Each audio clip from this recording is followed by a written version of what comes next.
J'espère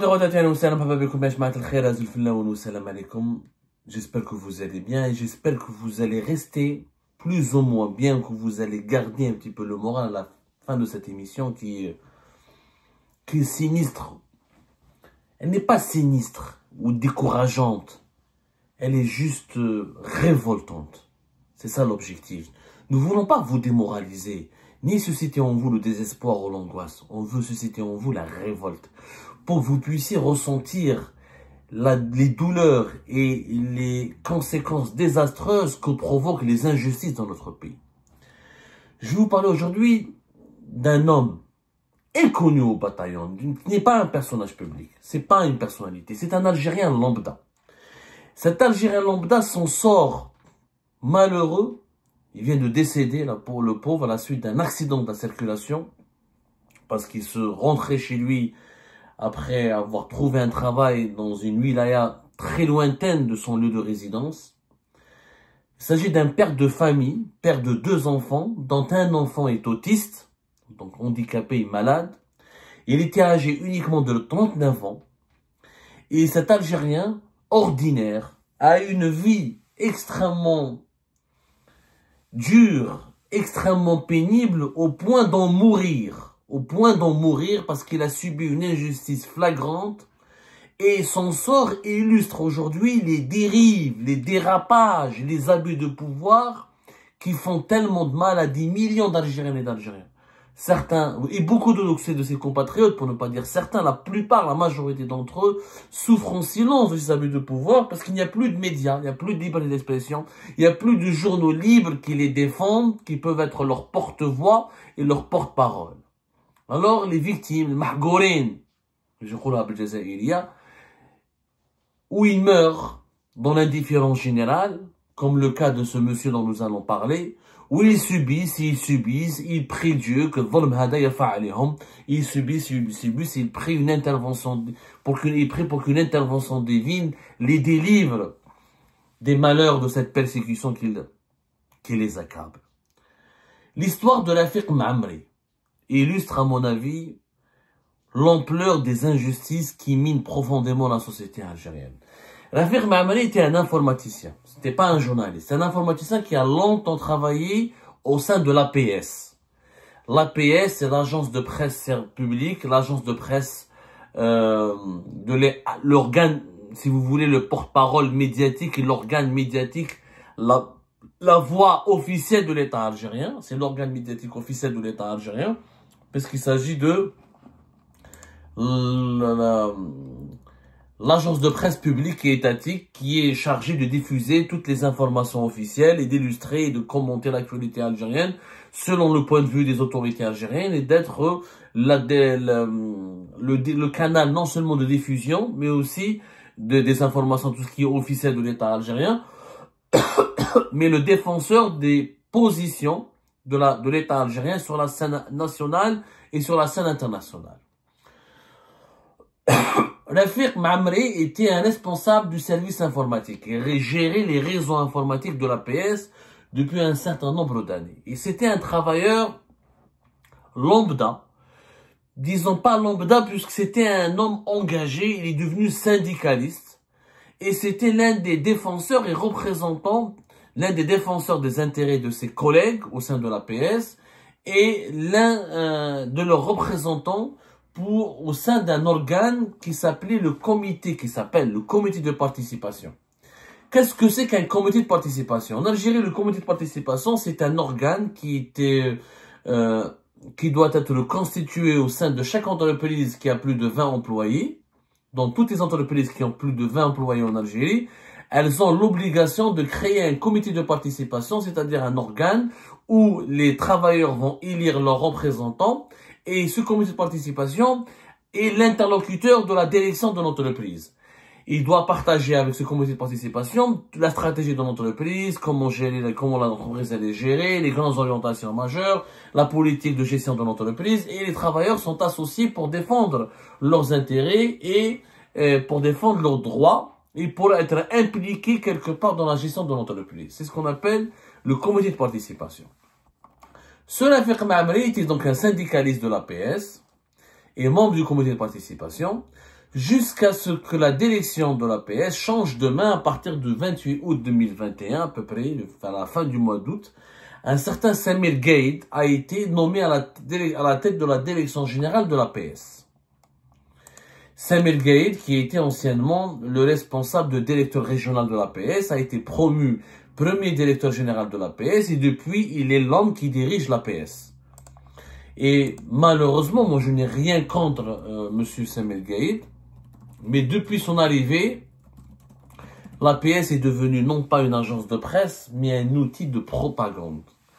Un outil de propagande extrêmement dangereux, puisque l'APS ne cesse de s'illustrer par ses dérives au niveau du vocabulaire, le recours à la calomnie, le recours aux fake news, le recours aux insultes, aux injures, le déclenchement de polémiques stériles, s'attaquer à des pays, à des États étrangers. On a bien vu la crise avec le Maroc, comment l'APS a été instrumentalisée, lors de la crise avec la France, comment l'APS a été instrumentalisée. Et l'APS, elle s'est éloignée de sa vocation qui est d'être une agence de presse, à savoir créer, publier, diffuser des dépêches censées partager, révéler des informations d'intérêt public et des informations confirmées par des sources officielles et des informations qui ont pour source les autorités algériennes et qui décrivent les activités du gouvernement algérien et qui rendent compte de ce qui se passe dans le pays. Elle est devenue un outil d'insulte, d'injure, d'attaque et contre les opposants algériens. Moi, j'ai été insulté dedans. Plusieurs opposants algériens ont été insultés. Elle, malheureusement, au lieu de se contenter d'une agence de presse, normalement, elle fait de l'information pure. Elle ne fait pas dans le commentaire.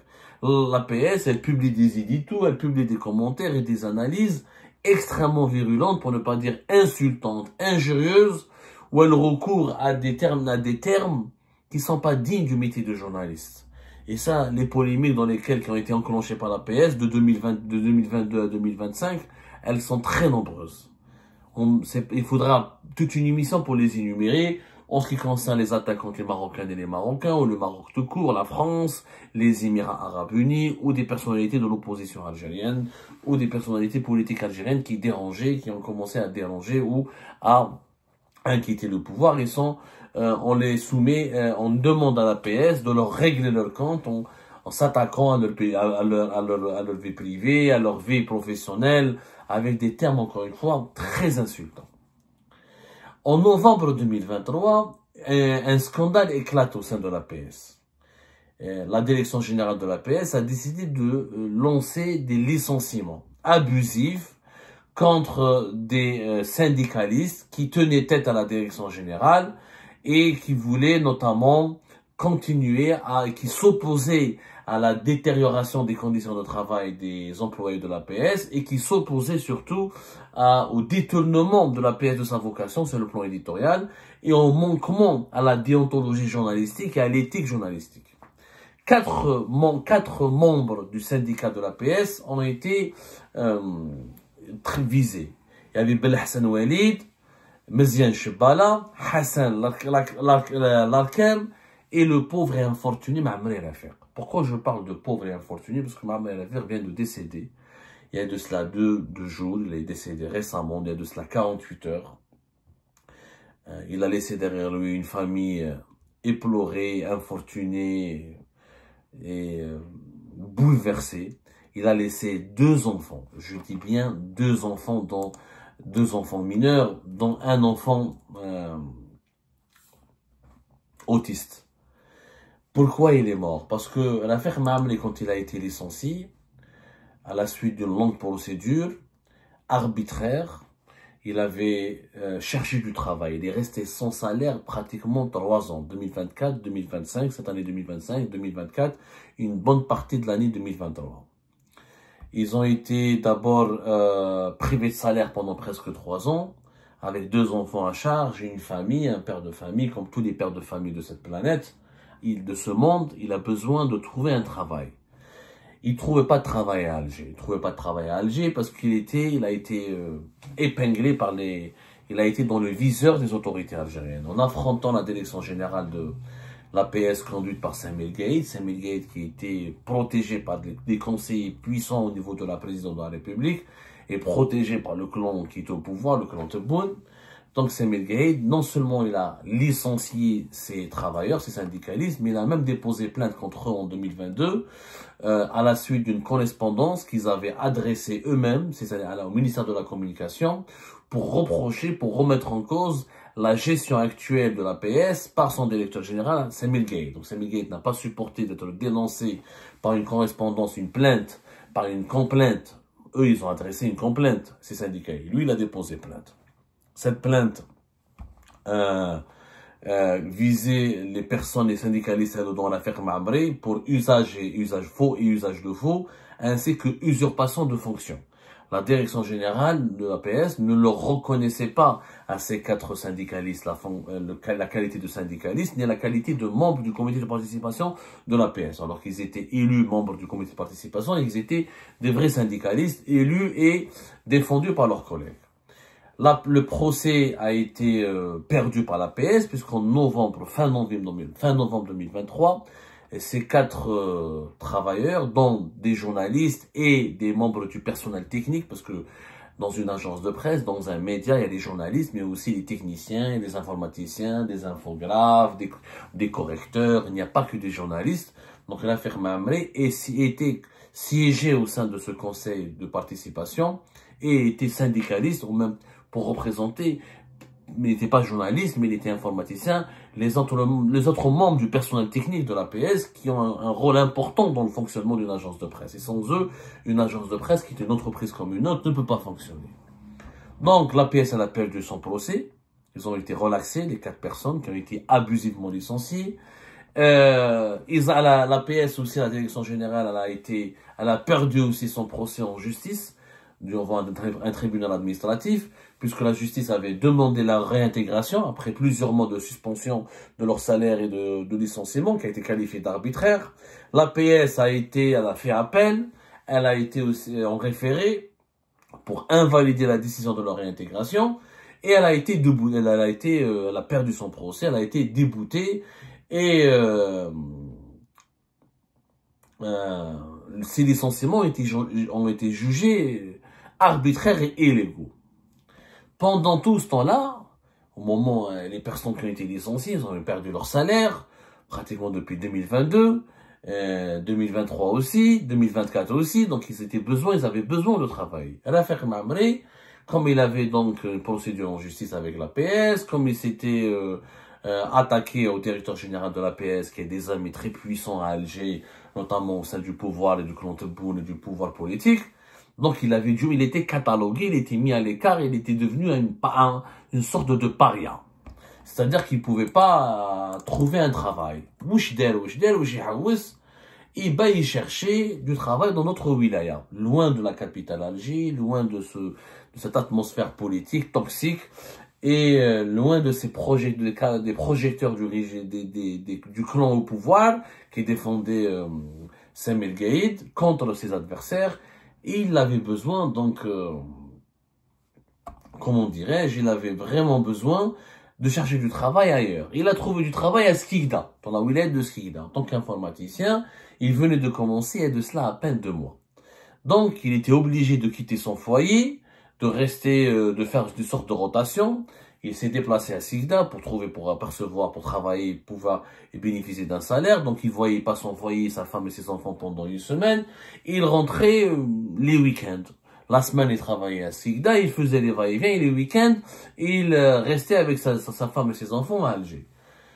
Terrible vie, une vie déchirante, très difficile, l'éloignement, la misère sociale, le sentiment d'injustice, alors que la justice avait demandé sa réintégration, il aurait dû être réintégré au sein de l'APS, il aurait dû ne pas être suspendu, il aurait dû retrouver son poste, mais voilà. Quand on est protégé par les dirigeants du très puissant, plus haut sommet de l'État algérien, ni la justice, ni ses décisions ne peuvent infléchir le cours des événements, on va dire. Donc, à dire pendant 2 mois, il a travaillé pendant 2 mois, et malheureusement, vous connaissez faire des allers-retours. Skikda, Alger, c'est quand même plusieurs centaines de kilomètres. L'autoroute Est-Ouest, c'est 471 km quand même. C'est 5 heures, 6 heures de route, la fatigue, et puis l'état actuel du parc automobile algérien, des voitures très vieillottes, très vieilles, abîmées. Les accidents de circulation sont extrêmement courantes. Et à l'affaire Maamri est victime un soir, alors qu'il rentrait chez lui depuis Skikda, il voulait retrouver sa femme et ses enfants. Il a perdu sa vie, il a perdu la vie, il décède à la suite d'un grave accident de la route, un grave accident de route, un grave accident au niveau de l'autoroute Est-Ouest. Un accident de circulation fatal qui n'a pas épargné la vie de l'affaire Maamri. 39 ans, à la fleur de l'âge, père de famille, personne ne sait ce qui va advenir de sa famille. L'affaire Maamri n'aurait jamais pu perdre la vie, n'aurait jamais pu mourir, n'aurait jamais décédé s'il était resté dans son poste à Alger à l'APS, continuant à jouir de ses droits sociaux les plus élémentaires. S'il n'avait pas été mis à l'écart, licencié abusivement, suspendu abusivement, poursuivi abusivement dans une procédure judiciaire qu'il a gagnée, et même si la justice lui a donné raison, malheureusement le pouvoir n'a pas voulu le réhabiliter, le pouvoir ne lui a pas donné raison, au contraire, il l'a fait souffrir, il l'a écrasé et humilié, préférant protéger ou favoriser son enfant chéri, le directeur de l'APS, Samir Gate. Pour moi, la mort de l'affaire Maamri est une mort naturelle. Vous allez me dire, c'est un accident où l'amar est bi'idillah, où on peut dire tout ce que vous voulez, c'était son heure, ou el maktoub, etc. Il n'en demeure pas moins que c'est un homicide involontaire. Pour moi, c'est un homicide involontaire. Sid qatlouha. قتلته الميزيرية، قتلته الحقرة، قتلته التفرعين، قتلته le désespoir. S'il était resté auprès de sa famille, s'il a conservé son poste de travail, il ne serait pas mort. Regardez ce que la Hogra, qui est banalisée en Algérie, qui ne suscite maintenant plus aucune réaction. C'est devenu normal d'être victime de la Hogra. C'est devenu normal que le pouvoir préfère donner raison à l'un de ses protégés au lieu d'appliquer une décision de justice. C'est devenu normal que des simples mortels en Algérie se fassent écraser, se fassent humilier, se fassent condamner à tous les malheurs de la vie. Parce qu'ils ont osé dire non à un puissant de ce système. Regardez ce que la Hogra peut provoquer. Attention, la Hogra peut provoquer des conséquences désastreuses. C'est chaotique, c'est une vie qui est brisée, c'est une famille qui est brisée. C'est des orphelins qui sont devenus, c'est maintenant des enfants qui sont devenus orphelins. C'est une femme qui est devenue veuve. Et qui peut prendre en charge leurs besoins? Qui peut leur assurer le gîte et le couvert? Personne. Vous connaissez la situation actuelle. Une femme seule, une veuve avec 2 enfants, la Bémara. On connaît notre société, ses cruautés, ses hypocrisies, ses indifférences. Il y aura les premiers jours des gens qui vont les soutenir, qui vont cotiser, qui vont ne pas les oublier, qui vont leur rendre visite. Mais dans une année, dans 2 ans, dans 3 ans, la famille de l'affaire Maamri sera toute seule, livrée à elle-même. Sans regarder comment une injustice peut mener vers le pire, vers la mort, vers la destruction d'une famille, vers la transformation d'enfants en orphelins. Je tenais à vous raconter cette histoire, d'abord parce que je voulais partager ma peine, ma douleur avec vous. J'étais très touché par le sort de ce confrère, qui même s'il n'est pas journaliste, c'est un confrère. Et pour vous dire, voilà, vraiment c'est un cas concret, des dégâts incommensurables de la Hogra. C'est pour ça qu'on ne doit pas se taire face à la Hogra. C'est pour ça que nous, en tant que journalistes, notre devoir, notre boulot, est d'être la voix de ces mahkourin, la voix de ces abusés, la voix de ces victimes des abus de pouvoir, la voix de ces infortunés, que personne ne peut défendre parce qu'ils se heurtent à des pseudo-pharaons, des dirigeants qui se croient maintenant des pseudo-pharaons. Quant à Samir Gate, je lui dis une chose. J'espère qu'il verra cette vidéo. Je pense qu'il la verra. Comment tu peux dormir maintenant tranquillement la nuit? Tu as tué quelqu'un. Tu l'as licencié. Tu as refusé de la réintégrer. Tu as refusé de lui redonner son poste. Tu as refusé de lever l'abus de pouvoir que tu as infligé à ce père de famille qui est innocent.